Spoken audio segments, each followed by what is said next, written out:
আব্বুর মোবাইলে সারাদিন মেসেজ আসতে থাকে, আমি পড়লাম টেনশনে। আব্বু এত মেসেজ কারে করেন? এদিকে দেখি আব্বু আগের চেয়ে বেশি স্মার্ট হচ্ছেন। কি হলো বুঝতে পারলাম না। সারাদিন পুরাতন লুঙ্গি আর জরাজীর্ণ গেঞ্জি পরা আব্বু এখন দেখি স্মার্ট হয়ে গেছেন। জিন্সের প্যান্ট আর ব্র্যান্ডের গেঞ্জি, আবার গেঞ্জির গায়ে লেখা লাভার বয়, এসব পরেই বসে আছেন। আবার এফবিতে পোস্ট করেছেন, তুমি আমার অনেক শখের খুঁজে পাওয়া এক প্রজাপতি সহ আরো অনেক রোমান্টিক পোস্ট। মনে মনে ভাবলাম যাই হোক, এখন মানুষ বলবে আমার আব্বা অনেক স্মার্ট, অনেক আধুনিক। ধীরে ধীরে দেখি বাবা খাওয়া দাওয়া রেখে চাট করতে ব্যস্ত, এছাড়া জিমও করেন।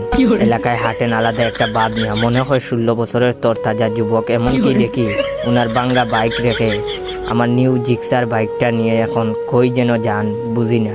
হঠাৎ একদিন আমার ফ্রেন্ড কল দিয়ে বলল, জয় তোর বাবার মাথায় কি প্রবলেম হয়েছে? আমি বললাম কেন রে? সে বলল তার বোনকে দেখলে নাকি আমার বাবা সিটি বাজান, চুখো মারেন আর রোমান্টিক গান। আমি এখন বন্ধুকে কি বলবো ভেবে পাচ্ছি না। বন্ধুকে বললাম আচ্ছা বাবা বাসায় আসলে জিজ্ঞাসা করব। বন্ধু বলল তাড়াতাড়ি বিচারটা করে দিও, নইলে তোর লুচ্চা বাপের গায়ের চামড়া থাকবে না। আমি অনেকটা লজ্জা পেলাম। বাবা আসার পরে বললাম, বাবা এসব কি শুরু করছো তুমি? তোমার কারণে কি বাসার বাইরে যেতে পারবো না? বাবা বললেন কেন, কি হয়েছে? আমি বললাম আমার বন্ধু শামিমের বোন সাইমাকে দেখলে তুমি গান গাও আর খারাপ ভঙ্গি করো কেন? বাবা বললেন এখানে খারাপের কি আসে? একটা মেয়েকে ভালো লাগলে পুলাপান তো এরকমই করে। আমি বললাম বাবা তুমি এখনো পুলাপান রয়েছো কি? বয়স তো 50 ঊর্ধ্ব হয়ে গেছে। বাবা বললেন ভালোবাসাতে বয়স লাগে না, আর এমনিতেও আমি হার্ট হ্যাকার, যে কোনো মেয়ের হার্ট হ্যাক করতে পারি। তুই এসব ভালোবাসা বুঝবি না, তুই এখনো ছোট রয়েছস। এটা বলে বাবা উনার রুমে চলে গেলেন আর আমি আমার রুমে। পরদিন এফবিতে ঢুকেই দেখি বাবা এফবিতে পোস্ট করেছেন, আসতেছি তোমাকে দেখতে। আমি ভাবলাম মা মারা গেছেন, হয়তো বাবার মনে মৃত্যুর ভয়টা হচ্ছে, তাই মারা গেলে মায়ের কাছে যাবেন ভাবছেন। তখনই আমার জিএফ সাদিয়া কল দিয়ে বলল, ওই শুনো, আমার বান্ধবী নুসরাত আজ তার বিএফের সাথে দেখা করবে, তুমি লাজিজ রেস্টুরেন্টে আসবা। আমি বললাম আচ্ছা আসবো।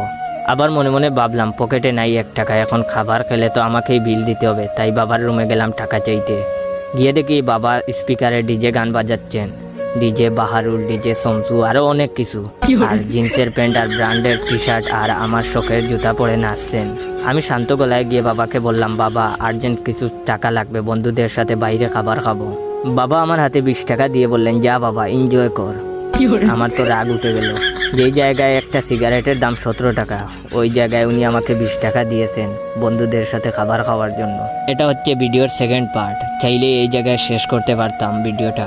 যদি এই ভিডিওতে বেশি বেশি লাইক কমেন্ট শেয়ার আসে, তাহলে এই ভিডিওর থার্ড পার্টও নিয়ে আসবো আপনাদের জন্য।